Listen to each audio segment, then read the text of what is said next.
Hi there, let me show you how to create home screen folders on your iPhone 15. Let's get started. So, to make a folder, you just need to simply press and hold any application and then drag it onto another one. Let me show you. Let's create a folder from these free apps. I'm gonna press and hold Mail. And now it is shaking like this, and we can press and hold it again and drag it onto the FaceTime to create a layout, and now it's a folder. To add another app, simply follow the same steps and move it to the folder.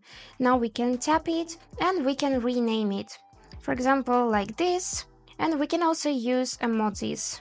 I'm gonna tap the red heart and then press down button.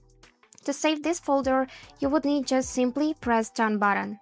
Now, to remove any application from this folder, press and hold the screen again, and then just take it out like this to any free space on the screen. Let's do it with any other application. Press and hold again, and take out FaceTime from here.